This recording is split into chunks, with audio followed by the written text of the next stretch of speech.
Here we are at the Not standing up, Kilimanjaro do not move them Safaris. around from seat to seat. These roads can get really bumpy, and for your safety, so please, friends, make sure to follow these roads throughout the entirety of this tour. And while we're driving out here, if something of yours falls out of the vehicle, just let me know when that happened and where. I'll let one of my wardens know to retrieve that item for you, and you'll pick it up at the end of the day at guest relations. Now, there is one exception that I will point out while I'm driving by the crocodiles. If an item of yours falls to the crocodiles, it's then going to belong to the crocodiles. So please make sure to hold on to all of your personal items. Well, The first area that we are going to enter is called the Little Aturi. Animals here have natural color patterns, helping them blend well into their environment and protects them from various predators. The first animal I'll talk about today is on our right. Actually, on our left-hand side, there are the two saddleboat stores. They're a little tough to see, but those two are mates who mate for life. Something interesting about the saddleboat store is they have no vocal cords. So to communicate with one another, they rattle their bills together. He's over there. On our They're white. right-hand It's side, okay. this is a relative of the giraffe known as the okapi. And okapis are the only known relatives that giraffes do have. So a couple similarities are these long prehensile tongues act like hands to grab hold of their food with. They also have elongated necks as well. They even share the same amount of vertebrae in their necks as their giraffe counterparts. So these animals, they have really similar skeletal structures. Looks like coming back out into here to get some dinner is a black rhinoceros. We're going to drive up to our black rhino friend. It's huge.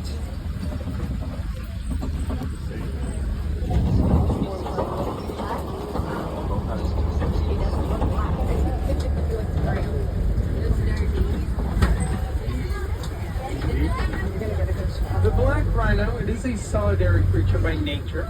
They have no natural predator out in the wild, but they do have one we consider to be unnatural. And sadly, this is considered to be mankind. So man has hunted the rhinoceros to near extinction.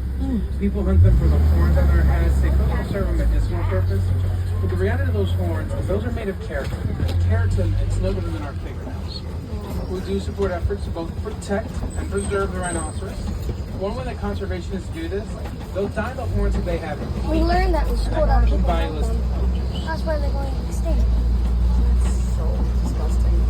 The last thing we'll see is What on do our they left, even there's two give different to us antelopes. besides There's a money? tan-colored greater kudu and a copper-colored bongo. When you look at the greater kudu, the females that we're looking at have no horns on their heads. The males have horns that are 6 feet length.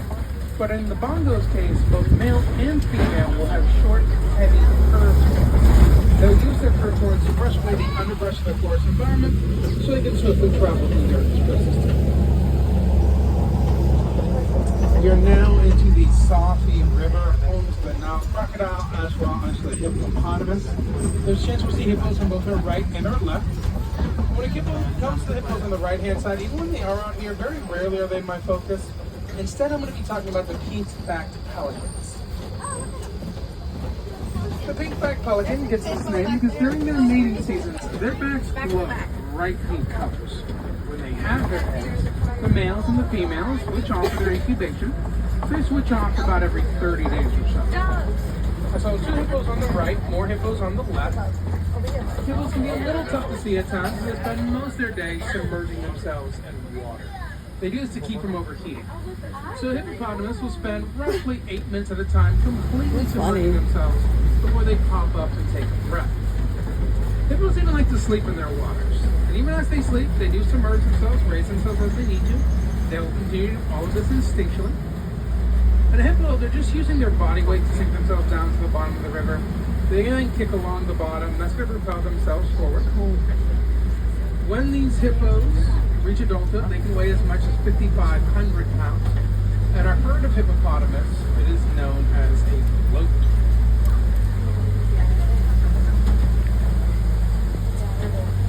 Keep looking to your left down in their embankment, and we're going to meet the Nile crocodile. The Nile crocodile appears to travel. His mouth is open. Yes, it is. They're going to be 16 feet, weigh as much as 5 pounds. You may not know about a Nile crocodile, however, it's usually a rather loving parent. So both mothers and fathers, they're going to take their eggs, they're going to roll these around on their tongues.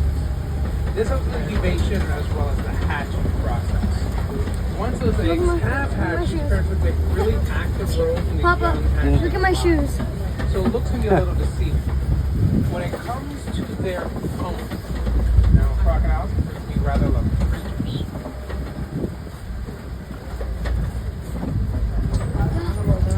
On our right hand side, you see a baobab tree. Baobabs look like trees that sit upside down, but in reality, they just remain leafless 9 months out of the year to conserve water in the dry seasons in Africa. And during these times, the animals in the area here, they go up to those trees, they get water from them, they'll keep themselves hydrated. And because of this, baobabs earn another name.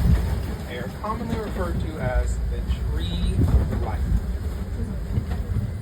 That lets us know we have entered the largest portion of the tour today. So we are now inside the savannah. In the savannah, animals use speed as their main source of defense. We are I might focus on the speed of a couple of these animals, but my main focus is on some of the most satisfying. Giraffes, zebras, rhinos, cheetahs, lions, elephants, hyenas, wildebeest. We'll see who's still out in the area. We're going to get a nice preview of a couple of the animals I'll be talking about later on. So we can see on our right-hand side, coming up, are both some wildebeest on the reserve, as well as these large bovines. They're called the Collie cattle. Kind of hard Also known as the to get a Tutsi good cattlemen, picture with the Tutsi bouncer. tribes who first domesticated them. One of only 2 domesticated animals we can find on the reserve. We'll talk about those animals later. For now, on our left-hand side, I can already see in their den the African painted dogs. We're going to get a closer look at these painted dogs.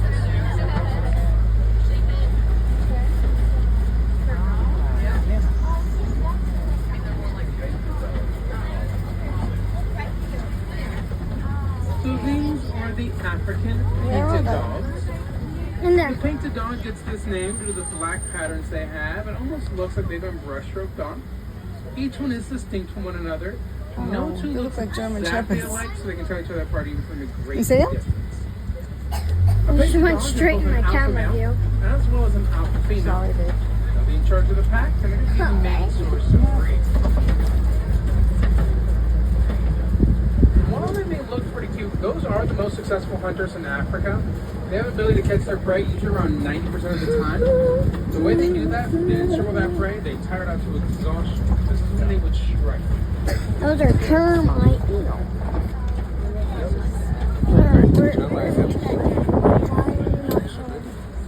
Hello. Those are termite mounds, aren't they? Hello. Like this. Move my camera.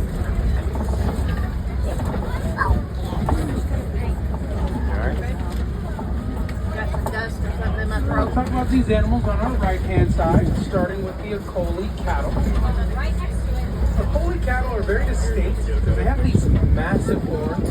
Those horns are about 5 feet in length and be as much as 20 inches in diameter. The horns that they have, these are mostly hollow. Let's say for some blood vessels that are shaped within honeycombed structures. They use it as first aid their bodies, keep themselves cool throughout the day. Next up are these very small antelopes known as the springbok. And while a springbok is very small, they're also very impressive. Springbok are one of the top 10 fastest land mammals in the world, capable of hitting top speeds at 50, 60 miles per hour. And the reason they got the name springbok is they have an ability to spring up to 6 feet in the air at a time. We call this prong. Wildebeest. The last animal on our right-hand side are going to be the wildebeest on the reserve. The wildebeest, they live in a large herd by reserve standards, yet a small herd by wild standards. I say this because out in the wild, the wildebeest will travel in herds as much as 1.5 million. And they'll travel between 500 to 1,000 miles during their migration period, making the second largest migrating mammal second only to mankind. It's such a nice view of the springbok and the wildebeest from this angle. So I'm going to focus over to the left to one of the most iconic animals, the Maasai giraffes. Oh, yeah, they're all out. The Maasai giraffe is one of the tallest giraffe species. They stand in at around 18 to 20 feet tall when they are fully grown. And they have a rough, sharp pattern. This is distinct to a Maasai. Maasai giraffes will spend most of their days eating, and this is not hyperbole. They will spend 22 hours every day grazing. So what they do is they use their long prehensile tongue They use a long grasp on tongue. I need a water. They'll break their food off. They'll chew it up a little bit. That food will travel down to a chamber in the stomach. It comes back up to the mouth. They'll chew it again. And then it moves down to another chamber. That food has to pass through 4 separate chambers until it's completely digested.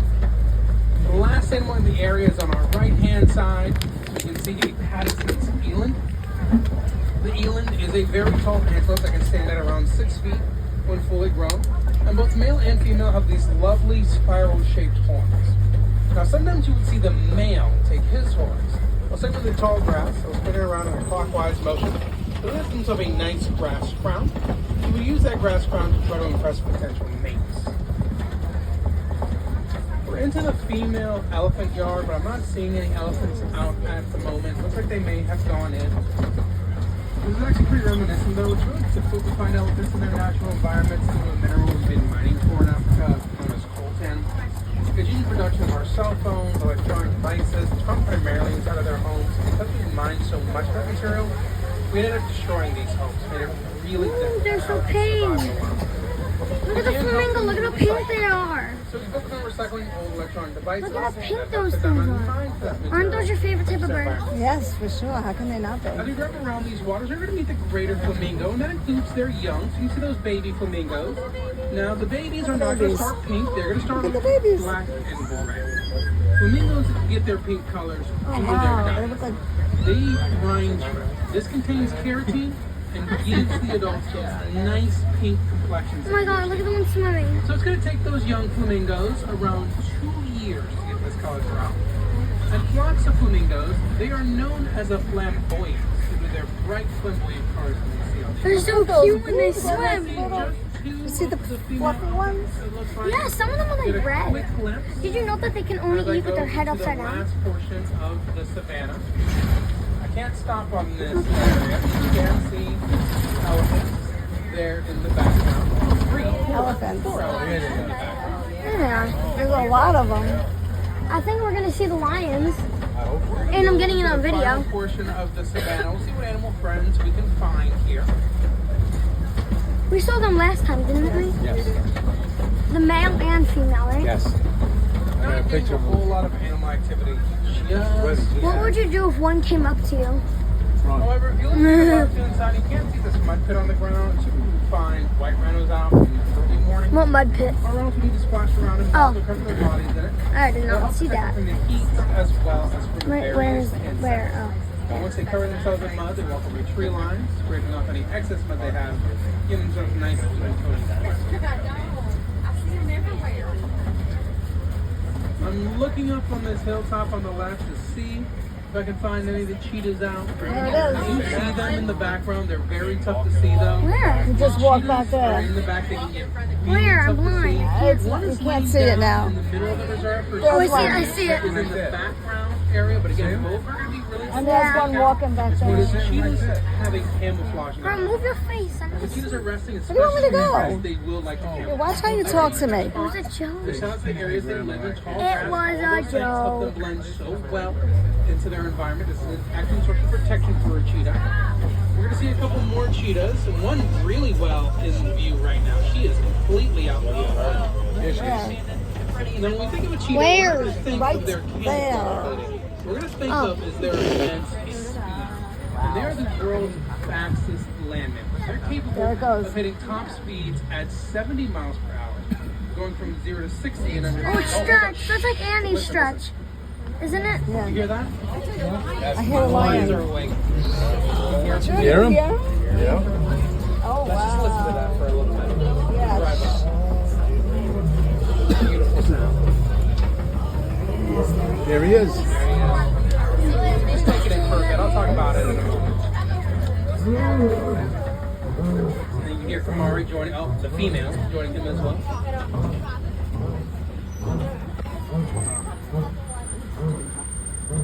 Grandma, watch out, watch out. It's a beautiful noise. So we're going to hear this pretty much twice a day.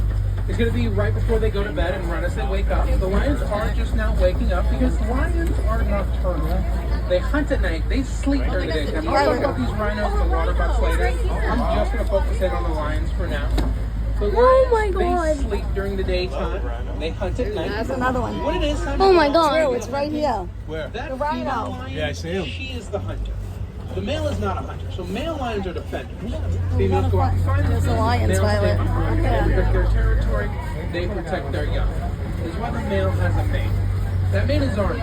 It protects the vitals around his neck, and it is very, very dense. Well, I got a weighing good picture. anywhere from 20 to 30 pounds. Herds of lions, they are known as prides, hence the name Pride, rocking the movie The I Lion got King. some good pictures. And speaking of the Lion King, that male lion, he's a bit of a movie star. He was used for Simba in the live action Lion King that a couple Tim of years just sent me the funniest photo.